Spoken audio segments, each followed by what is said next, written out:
अपना वतन है अक्षर पार देखने आई है संसार। हम हैं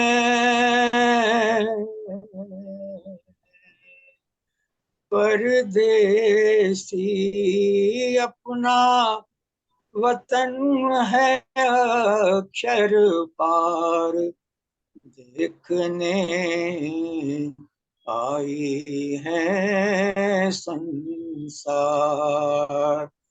हम हैं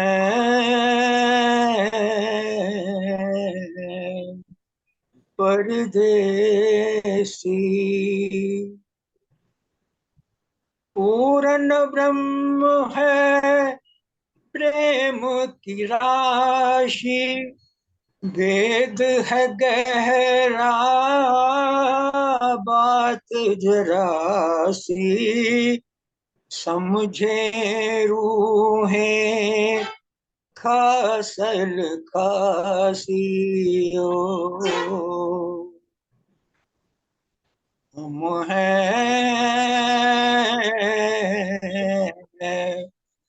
परदेसी, अपना वतन है अक्षर पार देखने आई है संसार। हम हैं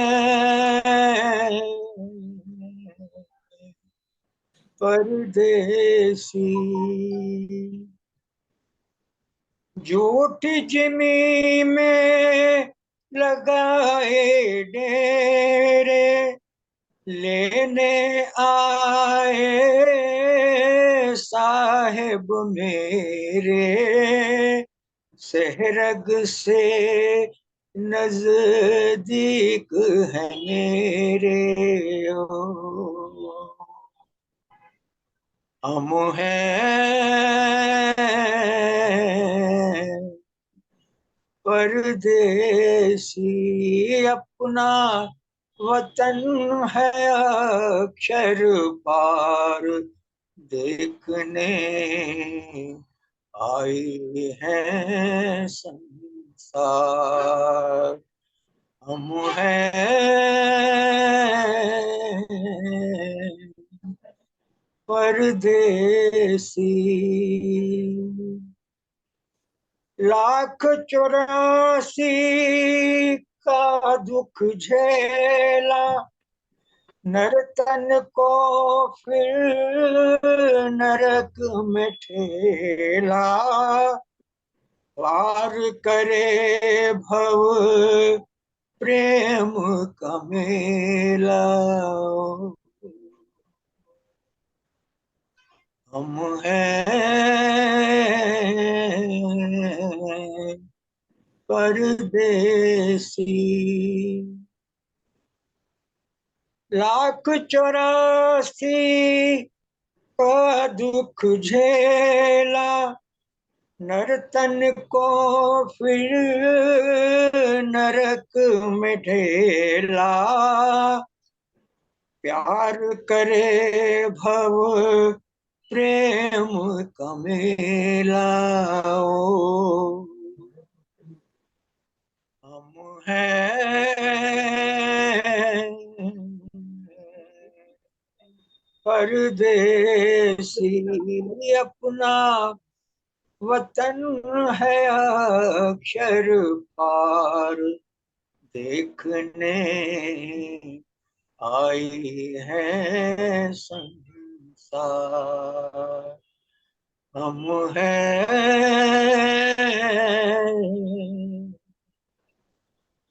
परदेसी। बोले श्री प्राणनाथ प्यारे, बोले श्री सतगुरु महाराज की। महाराज की जय।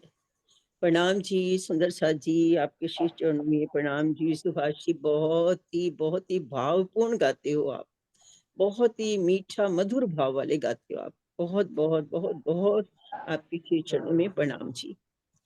तो प्यारे बच्चों, सुंदर साथ जी, कल हमने जो समझा, उसके पहले मैं कल वाला शुरू करूं।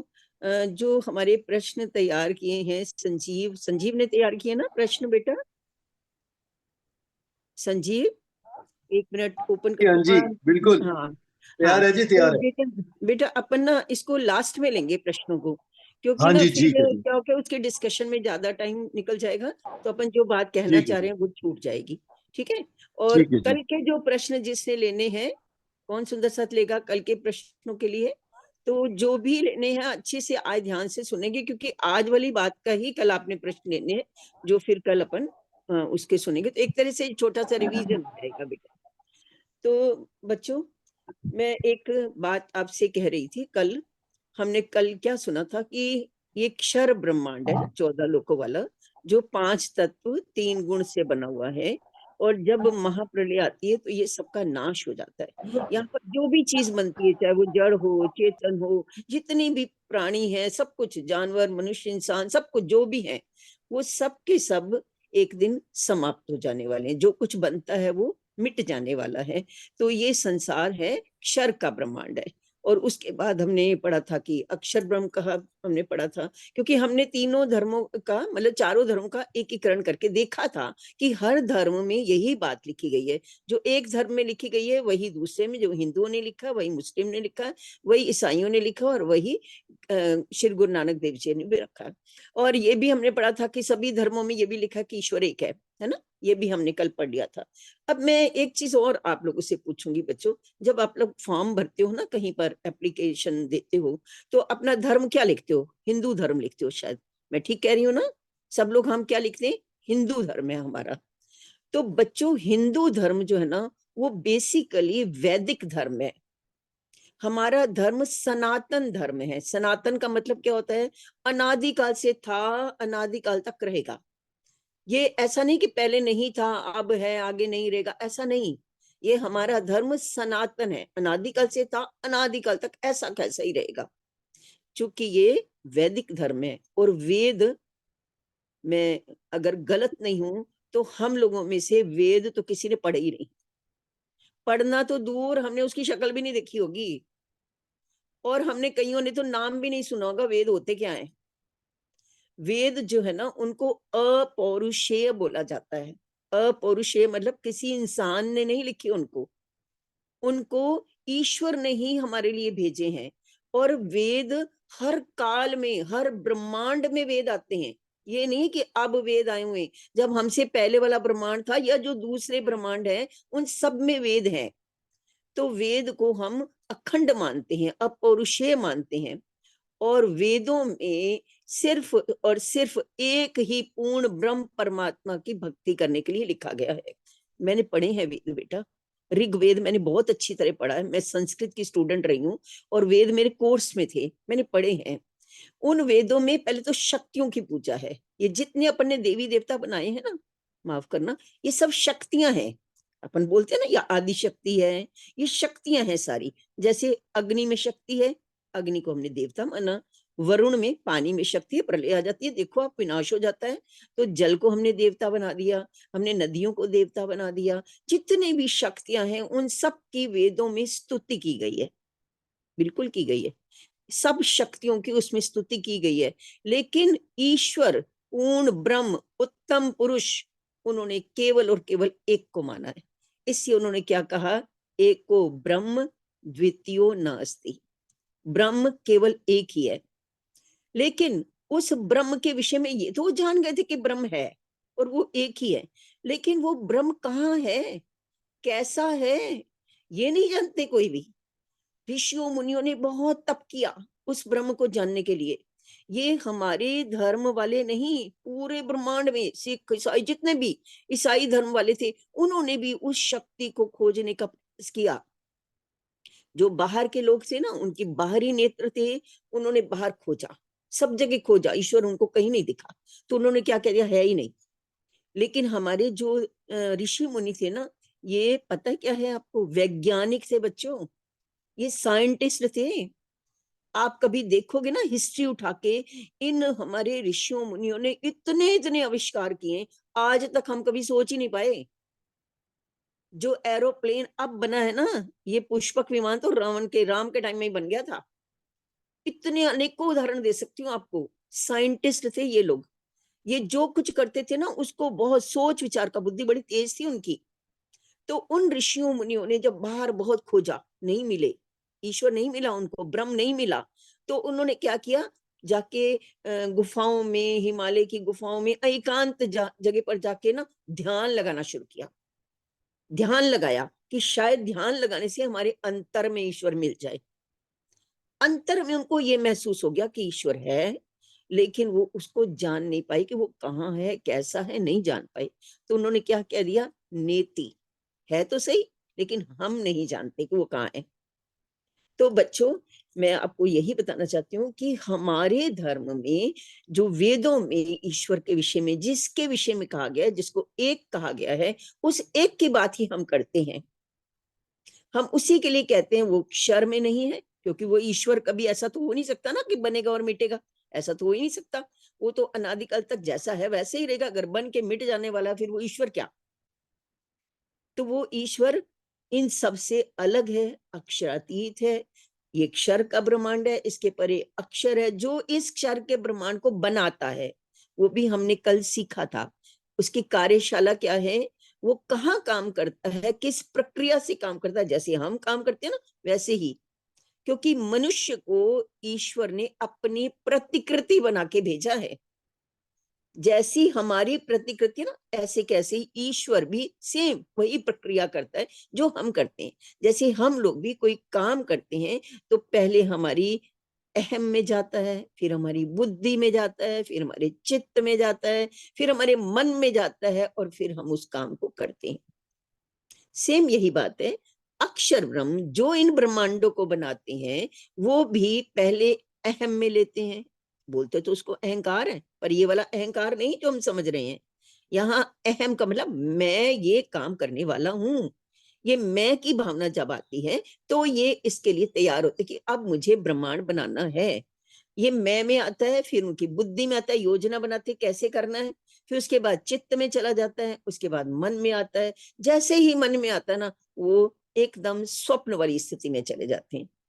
और स्वप्न में जाते ही उन्हें स्वप्न में क्या लगता है कि जैसे मोह का बहुत बड़ा सागर है, मोह सागर जिसको बोलते हैं। मोह सागर समझते हो आप? हम सबके अंदर मोह है।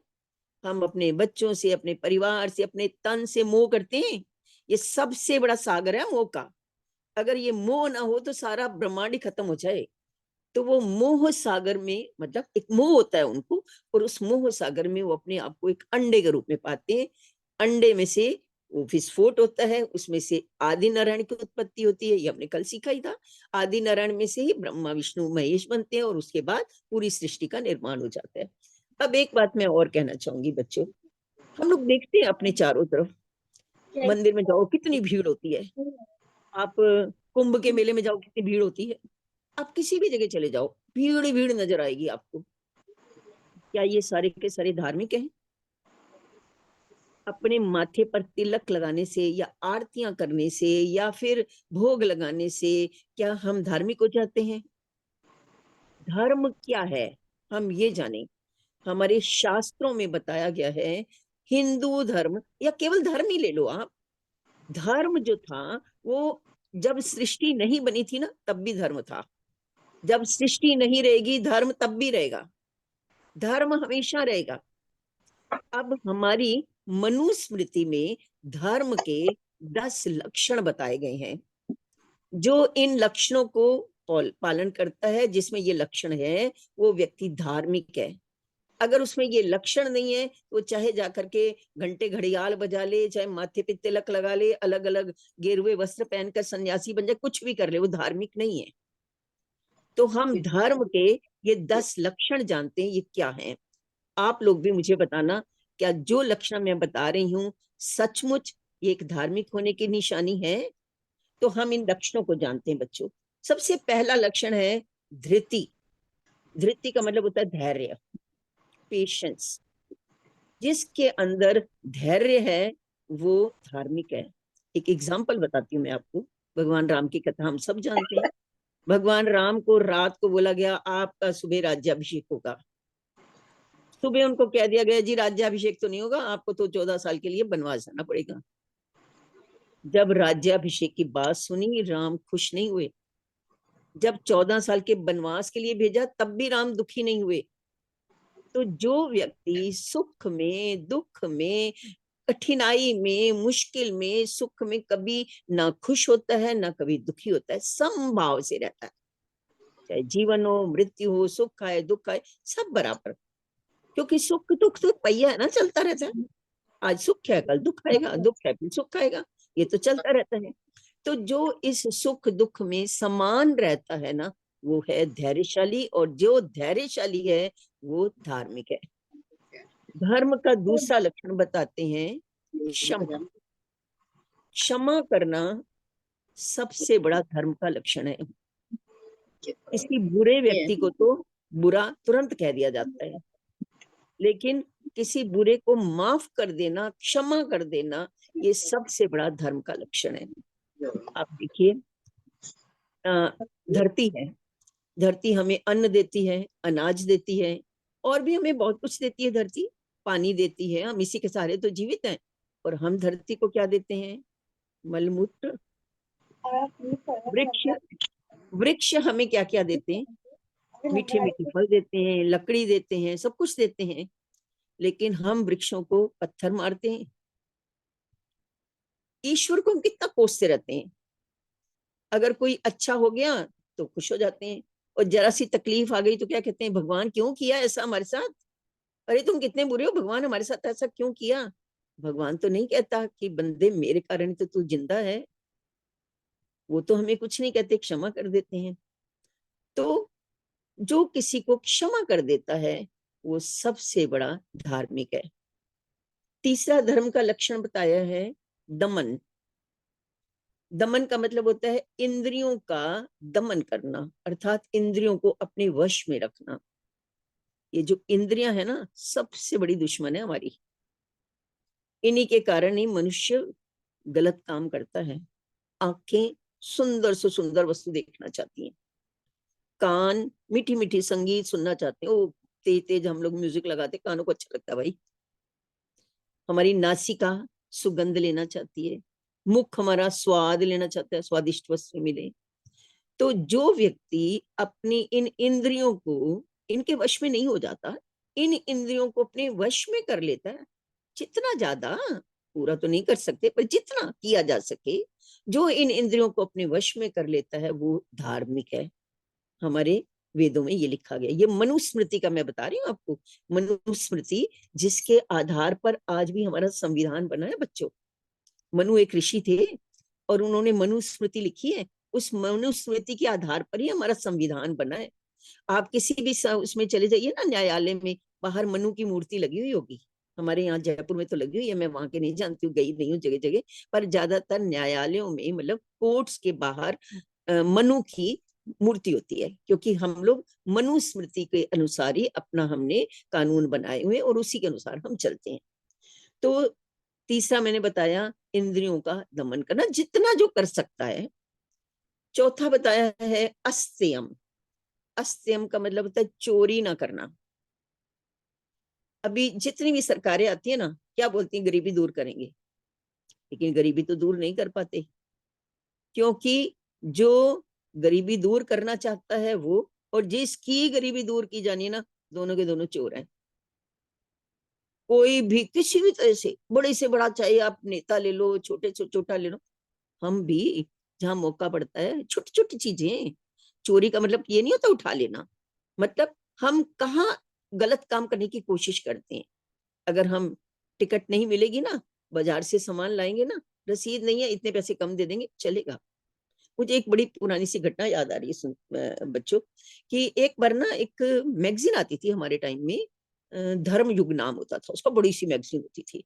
उस मैगजीन में ना एक लेडी ने एक लेख लिखा। वो मेरे को पढ़ने का थोड़ा शौक था, बचपन से ही शौक है। तो उसने क्या लिखा, कहती मैं एक बार ना मतलब उसमें प्लेन में ट्रेवल कर रही थी, और मेरे साथ ना एक जो मेरा साथी बैठा था साथ वाली सीट पे, कोई फॉरेनर था। अब साथ बैठते हैं, लंबा अगर सफर हो तो बातचीत शुरू हो ही जाती है। तो कहती मैं उससे बातचीत करने लग गई। तो वो मुझे उसने ना एक क्वेश्चन किया, ये बड़ी पुरानी बात बता रही हूँ मैं आपको। तो वो कहता है भाई हमारा देश जो आपका इंडिया है, इसको आजाद हुए इतने साल हो गए, और इंडिया में जितना रॉ मटेरियल है ना, वर्ल्ड के किसी कंट्री में नहीं है। आज तक तो चलो अंग्रेजों का शासन था, अब इतने साल हो गए आजाद हुए, पर इंडिया को जितना विकास करना चाहिए, डेवलपमेंट करना चाहिए, उतना डेवलपमेंट किया नहीं आपने। मैं पुरानी बात बता रही हूँ बच्चों आपको। तो वो कहती मैं थोड़ी देर तो चुप रही, फिर कहती मैं अपने मन में सोचने लग गई कि हमारे देश में कमी क्या है। कमी यही है कि हर इंसान जो भी है यहाँ पर, वो अगर मेरा एक पैसे का भी फायदा होता ना, और उसके बदले में किसी का 100 रुपए का भी नुकसान हो रहा है, करने में चूकेंगे नहीं। मेरा फायदा होना चाहिए, किसी का नुकसान हो रहा है तो वो, ये हमारी मोस्टली लोगों की ये प्रवृत्ति होती है।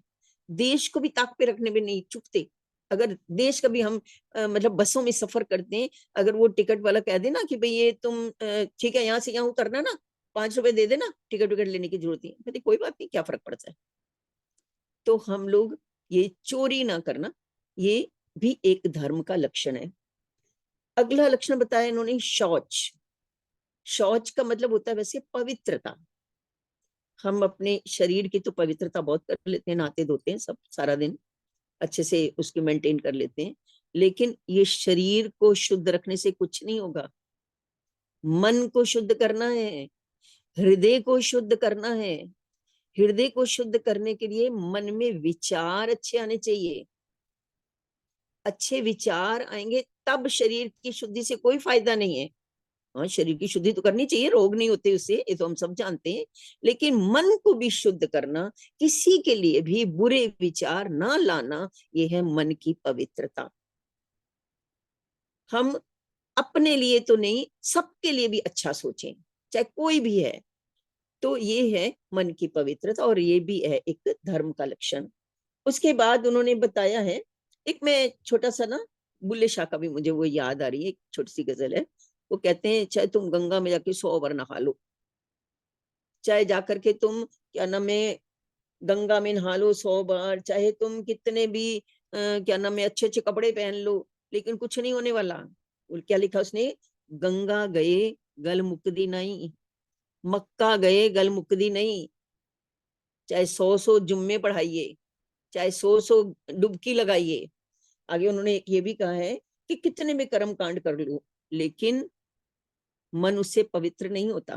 गंगा में नहाने से कुछ नहीं होता। आपने अभी थोड़े टाइम पहले कुंभ का मेला हुआ था, देखा था ना, उसमें वो नागा लोग नहाते थे एक बार, और उनको नहाने के लिए नहीं मिला, तो नागों और पुलिस वालों की कितनी लड़ाई हुई, कितनी गोलियां चल गई, कितने पुलिस वालों को मार दिया उन्होंने, कितने नागाओं को मार दिया। उससे क्या होगा? अगर आज मैं नहीं नहाई, मैं कल नहा लूंगी, तो क्या मेरे मतलब उससे पाप कम धुलेंगे? या गंगा में नहाने से ही क्या पाप धुलेंगे? एक कहानी भी मुझे छोटी सी याद आ रही है बच्चों, कि एक बार ना नारद जी ने सोचा, ये लोग जाके गंगा जी में नहा लेते हैं, अपने इतने इतने पता नहीं चोरियां करते हैं, मर्डर करते हैं, जाने क्या क्या छल कपट करके, और गंगा जी में नहा के अपने सारे पाप धो के आ जाते हैं। तो गंगा तो बेचारी कितनी मैली हो गई होगी, मैं चलो गंगा के पास जाता हूँ। वो गंगा के पास गए और उन्होंने कहा भाई तेरे पास तो इतने, ये लोग कितने पाप करते हैं और आकर तेरे में नहा लेते हैं, तो सारे ये तो पवित्र हो गए, पर अपनी सारी मैल तो तुमको देगे ना, तो तुम क्या करोगी, इतनी मैली हो गई। तो गंगा कहती मैं कोई पागल थोड़ी हूँ, मैं भी इनके जितने पाप होते हैं ना जो मेरे में डालते हैं, मैं तो ले जाके सागर को दे आती हूँ। नारद जी ने सोचा ये भी बात ठीक है, चलो सागर के पास चलते हैं। तो सागर से उन्होंने जाके कहा भाई तुम्हारे पास गंगा इतने मैल लोग धोते हैं उसके अंदर, और गंगा सारे पाप जो है वो तुम्हारे में आकर छोड़, तुम क्या करते हो उनका, इकट्ठे करते जा रहे हो क्या इतने सालों में? तो कहता है मैं क्या पागल हूँ, मैं नहीं करता इकट्ठे। मैं तो क्या करता हूँ, जो तेज धूप आती है ना, तो वो जो हवा बन के ना भाप बनकर सारे पापों को उड़ा देता हूँ और बादलों को दे देता हूँ। अब नारद जी ने सोचा चलो बादलों से पूछ लेते, कितने पाप इकट्ठे हो गए, काले काले बेचारे इसलिए हो रहे हैं। तो बादलों से पूछा भाई इतने पाप लेकर कहाँ घूम रहे हो तुम लोग? वो बोला हम क्या पागल हैं, हम तो जिसके पाप होते हैं ना वहीं जाकर बरसाए आते हैं और उन्हीं को ही दे आते हैं। तो सारे पाप कहाँ मिल गए, हम ही को मिल गए। इससे इन चीजों में, इन कर्म कांडों से कभी पवित्र नहीं हो जाता। किससे पवित्रता होती है? जब मन में विचार अच्छे आए, उससे होती है पवित्रता। नेक्स्ट उन्होंने बताया इंद्रिय तो निग्रह। आजकल बारिश हो रही है, फिर वो पाप पाप की बारिश बिल्कुल हो रही बिल्कुल, देखो ना बारिश हो रही है तो क्या त्राही त्राही मची है, बिल्कुल क्यों बहुत रो रहे हम लोग? क्यों रो रहे हैं? हमने तो बारिश आने दो ना, क्या फर्क पड़ता है? आप बिल्कुल कहीं डुबकी, वो क्या, वो डूब गया, और क्या क्या टीवी में तो कितनी खबरें आ रही हैं, क्या क्या हो रहा है, ये नहीं बहुत पता। ज्यादा। बाढ़ आ गई, बाढ़ में देखो कितने लोग बह जाते हैं, कितने लोगों की मृत्यु हो जाती है, कितनों के घर जल जाते हैं, घर खत्म हो जाते हैं। अभी वो सुनामी आई थी तो देखा था अपन ने, कितना विनाश हुआ था। तो ये विनाश हमारे पाप ही तो है जो हम तक आ जाते हैं। तो अगला वाला इन्होंने लक्षण बताया, इंद्रिय निग्रह। इंद्रिय निग्रह जो है ना, उसको बोलते हैं शम बोलते हैं। पहले हमने बोला दम, और अब बोला शम। दम और शम ना थोड़े पास पास ही हैं। उसमें तो क्या है, इंद्रियों का दमन करो। ये कहता है दमन करने की जरूरत नहीं है, इंद्रियों को शांत करो। मतलब विवेक से काम लो, दिमाग से काम लो। जैसे किसी को शुगर है, अब उसने मिठाई रखी हुई है किसी दूसरे कमरे में रखी हुई है, और कहते मैं मिठाई नहीं खाता, मैं नहीं खाता, मेरे को तो शुगर है ना, मैं तो खाता नहीं। लेकिन मन में चल रहा, मिठाई वहां रखी है, जाके थोड़ी सी तो खा के आ जाओ। और फिर जाकर के चुप से खा के, नहीं नहीं मैं नहीं खाता, मैं नहीं खाता। तो ये क्या हुआ? इंद्रियों का निग्रह नहीं हुआ। जब विवेक ने काम किया, मन ने सोच लिया भाई ये मेरे लिए खराब है, मुझे इसको खाऊंगा तो मैं बीमार हो जाऊंगा, और मेरी बीमारी आएगी तो मैं जो मतलब अपना कष्ट भोगूंगा। तो जब विवेक से, बुद्धि से काम लेता है, तो फिर वो काम जब नहीं करता है ना, वो होता है इंद्रियों का निग्रह करना। दमन करना अलग बात है, लेकिन सोच समझ के विचार कर। अब जैसे हलवाई होता है, हलवाई के पास देखो कितनी सारी मिठाइयां पड़ी होती हैं, वो तो नहीं खाता, क्योंकि उसने सोच रखा अरे इसमें ये मैदा ही तो डाला मैंने, चीनी तो डाली है, क्या है इसमें, कुछ भी नहीं है। तो जब विवेक हमारा काम कर जाता है ना कि ये बात गलत है, और फिर हम उसको नहीं करते हैं, तो उसको बोलते हैं इंद्रिय निग्रह। उसके बाद उन्होंने बोला है बुद्धि। बुद्धि तो हम सबको दी है भगवान ने, लेकिन उस बुद्धि का अच्छे कार्य की ओर प्रयोग करना। ज्ञान, बुद्धि का मतलब खाली किताबें पढ़ना नहीं। ये जो आप हमने पढ़ाई कर ली भाई, हमने बहुत सारा एमए डिग्री, जो भी डिग्रियां हासिल कर ली, उसके बाद हमने धन बहुत कमाया, यही खाली विद्या नहीं होती। विद्या का मतलब होता है ज्ञान।